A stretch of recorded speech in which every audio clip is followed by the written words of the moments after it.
प्यारे बच्चों, तो हम लोग पिछले वीडियो में देखे थे कि शकुंतला जा रही है और ऊबड़ खाबड़ भूमि में उसके पैर कड़खड़ा रहे थे। उसके आगे देखिए बच्चों, सारंगरव।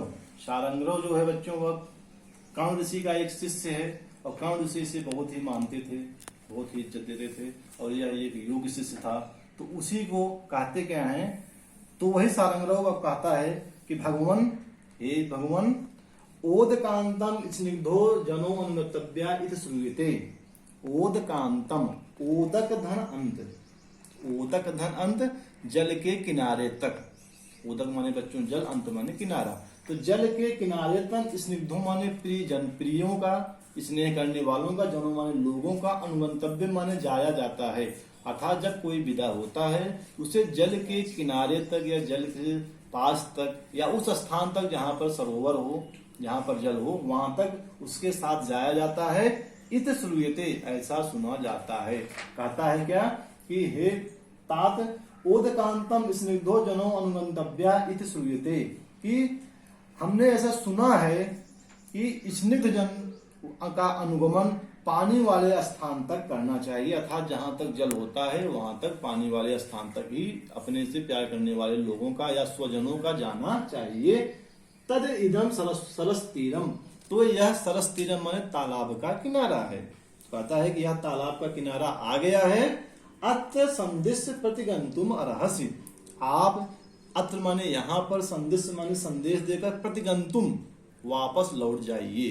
अर्थात हे भगवान, हमने ऐसा सुना है कि जो स्निग्ध लोग होते हैं, जो स्वजन लोग होते हैं, जो स्नेह करने वाले लोग होते हैं, उन्हें जल के किनारे तक जाना चाहिए। तो यह देख, सामने या देखिए सरोवर या तालाब है, तो आप अपना संदेश दे करके वापस लौट जाइए, वापस लौट जाइए।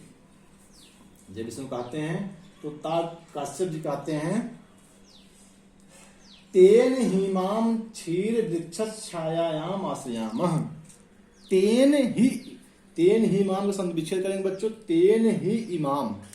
तो जब वह ऐसा कहता है, सारंगरव जब ऐसा कहता है कि जल के किनारे तक ही आपको चलना चाहिए, तो कहते हैं कि तेन ही इमाम क्षीर वृक्ष छाया आश्रयामः। तो कहते हैं कि इस क्षीर वृक्ष के, क्षीर वृक्ष होता है बच्चों दूध, पीपल का, जैसे पीपल हो गया, बरगद हो गया, या पिलखन इत्यादि जो वृक्ष होते हैं जिसमें कि दूध पाया जाता है, जिनकी आप डंठल को तोड़ेंगे तो जिसमें से दूध निकलता है, ऐसे किसी भी वृक्ष को हम क्षीर वृक्ष कहते हैं। यहाँ पर जो क्षीर वृक्ष का तात्पर्य लिया गया बच्चों, या पीपल या बरगद का वृक्ष ही लिया गया है।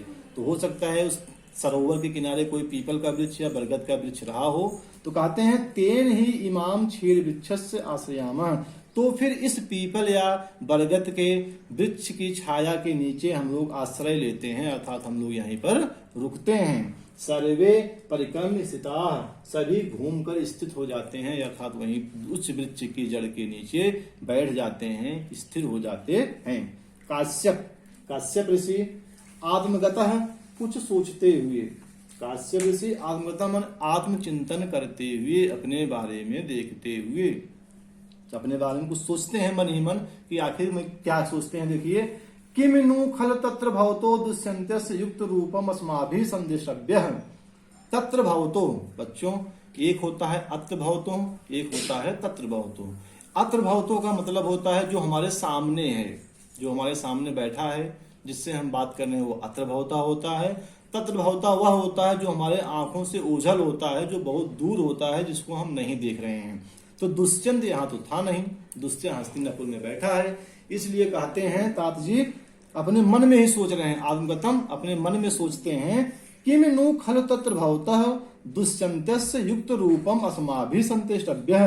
तत्र भवतः दुष्यंतः, उन महानुभाव, उन सज्जन दुष्यंत के युक्त रूपम, अनुरूप, अर्थात दुष्यंत के अनुरूप, अस्माभि किम संदेष्टव्यम नु, मैं कौन सा संदेश भेजूं, अर्थात उन पूजनीय दुष्यंत के लिए अनुरूप मैं उनके लिए कौन सा संदेश भेजूं। दुष्यंत के लिए कर्ण ऋषि कैसा संदेश भेजें, वे अपने मन में वो आत्ममंथन करते हैं, वो सोच रहे हैं। किम नु खल तत्र भवतो दुष्यंतः, उन महानुभाव दुष्यंत के युक्त रूपम अनुरूप, अस्माभिमाने मेरे द्वारा, संदिष्टव्य नु कौन सा संदेश भेजा जाए, अर्थात मैं दुष्यंत के अनुरूप ऐसा कौन सा संदेश भेजूं। इसी बीच जब कर्ण ऋषि सोच विचार कर रहे हैं तो थोड़ा सा समय मिल जाता है तो शकुंतला जनांतिक का प्रयोग करती है। जनांतिक का प्रयोग करती है। कहती है हला सखी पश्य देखो नलिनी पत्रांतरितम अपि, नलिनी पत्र के पीछे होने पर भी, नलिनी कमलिनी या नलिनी, कमलिनी के पत्र माने पत्तों के अंतर माने छिपे हुए, अर्थात कमलिनी के पत्तों की ओट में होते हुए भी, कमलिनी की पत्तों के पीछे छिपे हुए होने पर भी सहचरम अपश्यन्ति आतुरा, सहचरम माने सहचर को, अपने साथी को, अपश्चन माने न देखते हुए, आतुरा माने व्याकुल, चक्रवाकी अरौति, चक्रवाकी चकवी, चकवा और चकवी बच्चों दो पक्षियां होती हैं जो हमेशा साथ साथ रहती हैं। तो वही चकवी जो है उसका चकवा जो उसका नर पक्षी है वह कमलिनी के पत्तों के पीछे छिप गया है या कमलिनी के पत्तों के पीछे बैठा हुआ है और उसको वह चकवी नहीं देख रही है। न देखते हुए वह चकवी क्या करती है, आरौती माने चिल्ला रही है, अर्थात क्रंदन कर रही है, करुण रुदन कर रही है। और क्या कहती है, दुष्कर्म अहम करोत इत तर्कयाम, शकुंतला अपने लिए कहती है कि मैं इत तर्कयाम माने यह तर्क करती हूँ, अर्थात मैं यह समझती हूँ या मैं अपने लिए यह सोच रही हूँ, यह कह रही है कि दुष्कर्म अहम करोत, मैं दुष्कर कार्य कर रही हूँ, मैं कठिन काम कर रही हूँ, मैं बहुत पीड़ादायक कार्य कर रही हूँ। तो जनांतिक का प्रयोग करके बच्चों मैंने आपको बताया था, जनांतिक वह होता है जब रंगमंच पर बहुत सारे पात्र उपस्थित होते हैं, उनमें से जब दो पात्र आपस में त्रिपताक का प्रयोग करके, ये होता है बच्चों त्रिपताक, हमने आपको बताया था, तीनों उंगलियां ऊपर, दो उंगलियां मुड़ी हुई और अपने हाथों को ओट लगा करके जब दो पात्र आपस में बात कर रहे हों और उस वार्तालाप को रंगमंच पर उपस्थित और कोई पात्र न सुनने का अभिनय करते हैं, तो इस जनांतिक में वही पात्र भाग लेते हैं, उत्तर प्रत्युत्तर देते हैं, जिससे कि जनांतिक का प्रयोग किया जाता है। तो यहाँ पर शकुंतला जनांतिक का प्रयोग कर रही है अनसुईया के साथ। पिछली बार आपने देखा था जनांतिक का प्रयोग अनसुईया, प्रियंवदा और शकुंतला के साथ हुआ था, लेकिन यहाँ पर शकुंतला जो है वह अनसुईया के साथ अपना जनांतिक का प्रयोग करके बात कर रही है। तो शकुंतला कहती है जनांतिक का प्रयोग करके हाथ की ओट में हला माने हे सखी, पश्चिम माने देखो, नलिनी पत्रांतरितम अपि, कमलिनी के पीछे छिपे हुए होने पर भी सहचरम अपश्यन्ति आतुरा, अपने साथी को न देखती हुई व्याकुल चक्रवाकी चकवी अक्रोध करुण क्रंदन कर रही है, चिल्ला रही है अथवा रो रही है कि दुष्कर्म अहम करोति इति, कि मैं दुष्कर कार्य कर रही हूँ, मैं बहुत पीड़ादायक कार्य कर रही हूँ, तर्कयाम मैं ऐसा समझती हूँ, अर्थात मेरा इस प्रकार का तर्क है कि वह यही कह रही है कि मैं दुष्कर कार्य कर रही हूँ, अर्थात मैं शकुंतला जो अपने पति के पास जा रही हूँ वह दुष्कर कार्य कर रही हूँ। या ये भी हो सकता है कि हे शकुंतला, तुम इतना दिन तक अपने पति को कैसे नहीं याद की, तुम तो बहुत ही दुष्कर कार्य कर रही हो, मैं तो क्षण भर के लिए अपने पति को नहीं देख रहा हूँ, तो मुझे बहुत व्याकुलता हो रही है, तो तुम्हें और पहले जाना चाहिए था। हो सकता है यह चकवी यह भी कह रही हो। तो तर्क अपने हिसाब से लगाया जाता है बच्चों, तर्क का कोई सीमा नहीं होती, हर आदमी अपने दृष्टिकोण से तर्क को देखता है। तो शकुंतला उसके करुण रुंदन को अपने तर्क से सोच रही है कि मैं दुष्कर कार्य कर रही हूँ, यही शायद वह चकवी कह रही है। अनसुईया कहती है, जब उसने ऐसा कहा तो अनसुईया कहती है सखी मैवम मंत्र, सखी माने हे सखी, माँ एवं मंत्र, ऐसा मंत्रणा मत करो, ऐसी सोच विचार मत करो, अर्थात अपने मन में इस प्रकार की कोई भावना मत लाओ। अब यहां से बच्चों हमारा 16वां श्लोक शुरू होगा। कहती है एसाप प्रियेण बिना गमयति रजनीम विषाद दीर्घतराम गुरुवप विरह दुखासा बंध साहयति, एसाप प्रियेण बिना गमयति रजनीम विषाद दीर्घतराम, ऐसा अपि, ऐसापि ऐसा धन अपि, यह भी, ऐसाप माने यह भी, ऐसाप यह भी प्रियेण बिना, प्रिय के बिना, यह भी अपने प्रिय के बिना, गमयत माने बिता देती है, रजनी माने रात को, कैसी रात, विषाद दीर्घतराम, दुख से लंबी रात, विषाद माने बहुत बड़ी, विषाद माने बहुत दुखी, दीर्घतराम माने बड़ी। तो दुख से बड़ी रात को यह भी अपने प्रिय के आशा के रूप में बिता देती है, बिना प्रिय के साथ रहे हुए बिता देती है। कैसे बिताती है? गुरुवत भारी होते हुए भी विरह दुखम, विरह का दुख भारी होता है, फिर भी वह बिना प्रिय के पूरी रात को बिता देती है। क्यों बिताती है? क्योंकि आशा बंधः सहायति, आशा का बंधन जो होता है उसको इस बात को सहने की शक्ति प्रदान करता है। अर्थात अगर हमारे मन में किसी चीज की आशा है, उम्मीद है, तो हम दुख पड़ने पर भी उस दुख को बिता देते हैं, समय को बिता देते हैं। इस समय बच्चों, जैसे आप सोचिए बच्चों, यह लाइन कालिदास कब लिखे थे? प्रथम शताब्दी ईसा पूर्व, जबकि हमारे आपके वंशजों का भी कोई नामो निशान नहीं है, लेकिन उनके द्वारा लिखी हुई यह बात आज भी कितनी हमारे सामने सार्थक है। आप देखिए, आज हम जिस महामारी कोरोना से गुजर रहे हैं, हमारे आदरणीय परम श्रद्धेय वंदनीय प्रधानमंत्री जी इसी आशा से हम लोगों को लॉकडाउन किए, घरों में रहने की शिक्षा दे रहे हैं कि हम इस दुख की घड़ी से बाहर निकल आएंगे, ऐसा उनको विश्वास है।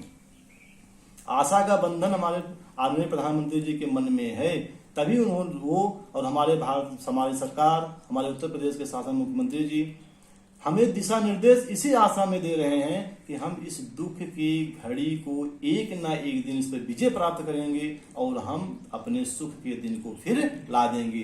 तो देखिए बच्चों, वही चीज यहाँ पर भी अनसुईया कह रही है शकुंतला से कि हे शकुंतला, हे सखी, एसाप प्रियेण बिना गमयत रजनीम दीर्घतराम विषाद दीर्घतराम। अर्थात यह चकवी भी दुख से बड़ी लगने वाली, दुख से लंबी रात को अपने प्रिय के बिना भी बिता देती है। क्यों बिता देती है? क्योंकि आशा बंधन, आशा का बंधन गुरुवप विरह दुखम, भारी होते हुए वे दुख के, विरह के दुख को सहायत माने सहन करा देता है। अर्थात आशा का जो बंधन होता है, पुनः मिलन की जो अभिलाषा होती है, वह बड़े से बड़े दुख को भी सहन करा देती है। बच्चों, इसको अन्वय के साथ हम कैसे लिखेंगे? कहते हैं कि सखी माँ एवं मंत्रियस, ऐसा मत कहो। क्यों? क्योंकि एवं कहते हैं एसाप प्रियेण बिना गमयत रजनीम विषाद दीर्घतमाम, दुख से लंबी बीतने वाली, दुख से लंबी जान पड़ने वाली रात को यह चकवी बिना प्रिय के बिता देती है।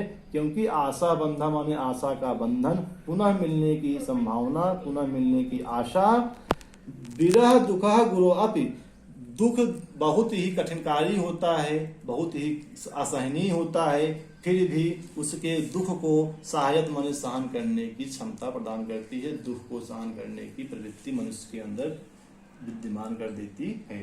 तो बच्चों, यह जो लाइन है गुरुवप विरह दुखम आशा बंधा सहायत, यह हमारी सूक्ति है।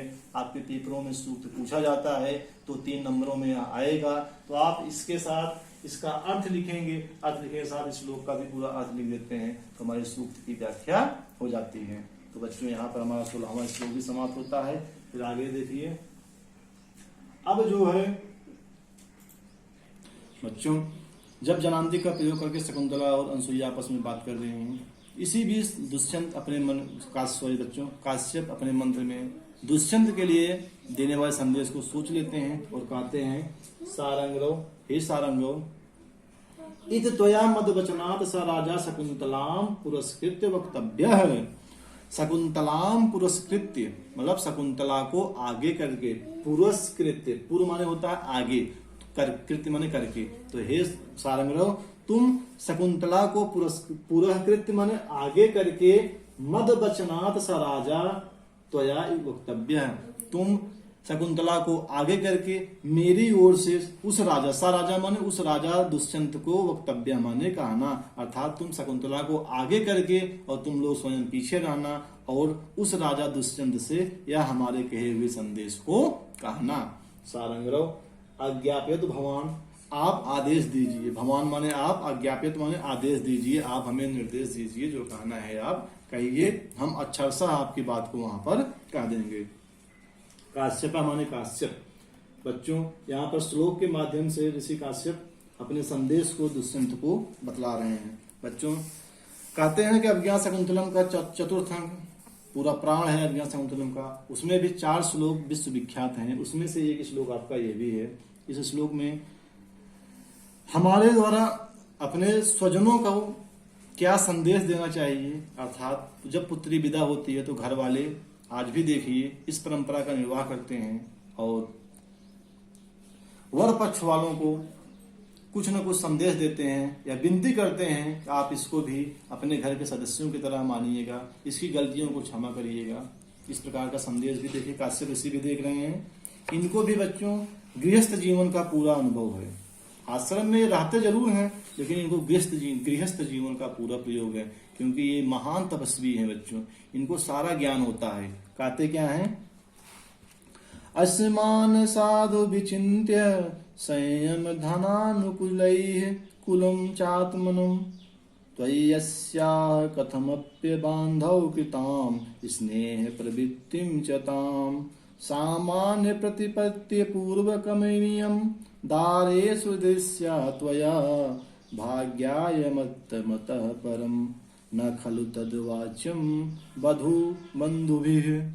कहते हैं कि भाग्यायत मतः परम न खलु तद्वाच्यम वधू बंधुभिः। इसके आगे भाग्य का होता है। इसके आगे बताते हैं, अस्याम साधु विचिन्त्य, हमारे द्वारा अस्याद माने हमारे अस्यान, इस साधु माने साधु का विचिंत माने सोच करके।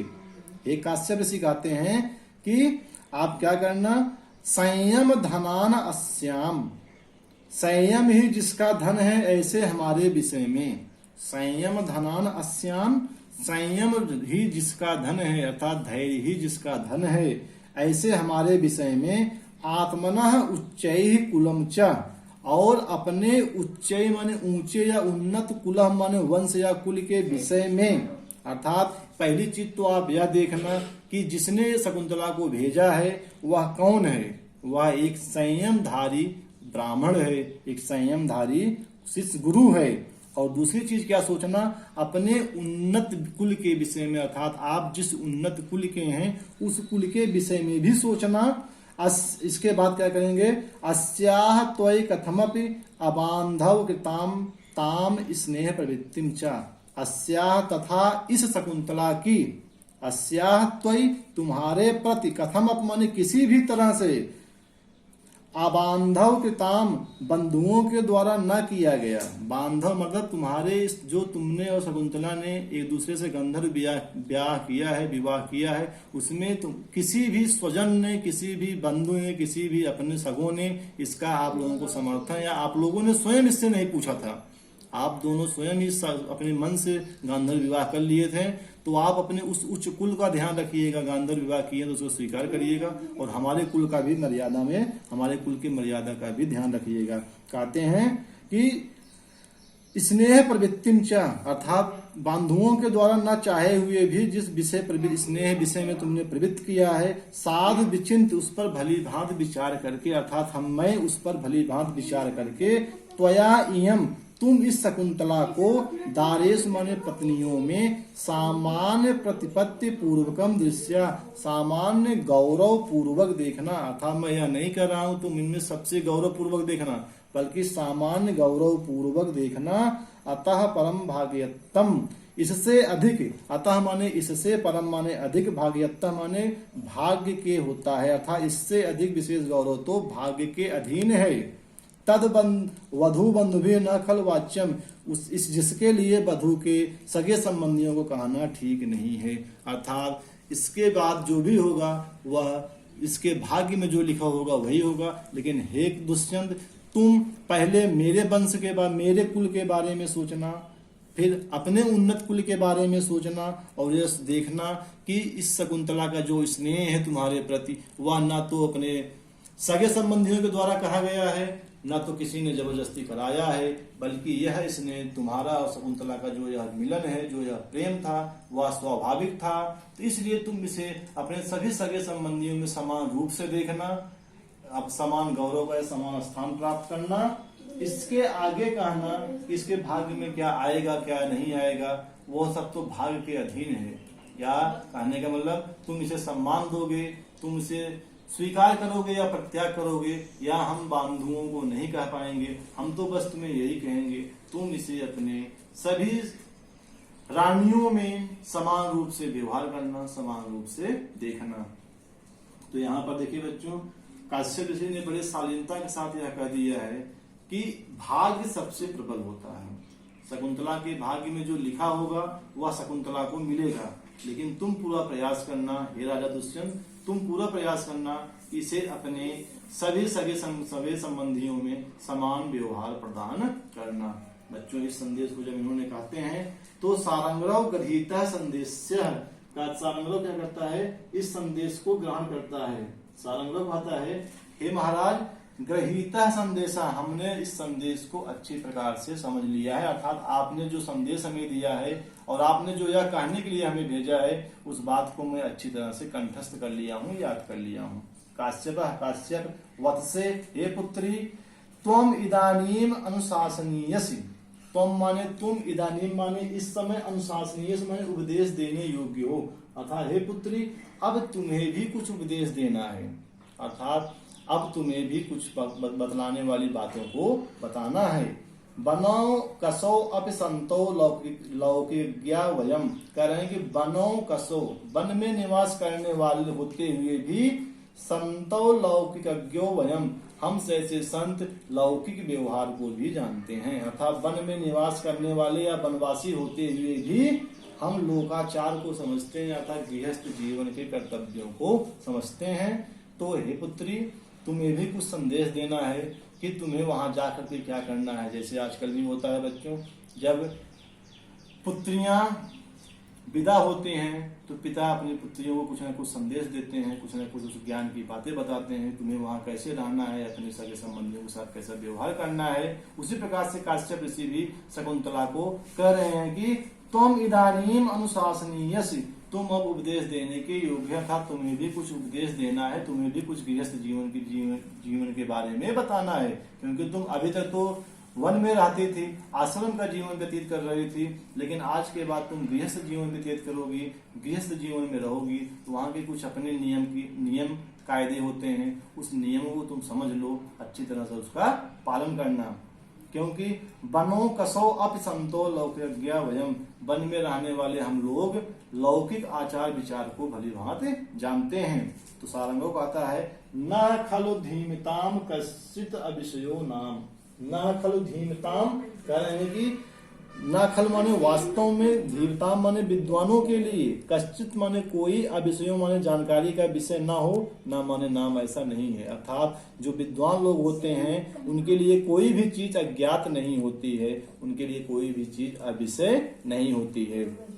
तो न खल धीमताम कश्चित विषयों नाम, बुद्धिमानों के लिए वास्तव में, विद्वानों के लिए वास्तव में कोई भी चीज अज्ञात नहीं होती है, कोई भी चीज अविषय नहीं होती है। बच्चों यह लाइन बहुत इंपॉर्टेंट है, पेपरों में इसका भी अर्थ पूछ लेता है आपसे, ये भी पूछ लेता है कहाँ से लिया गया है।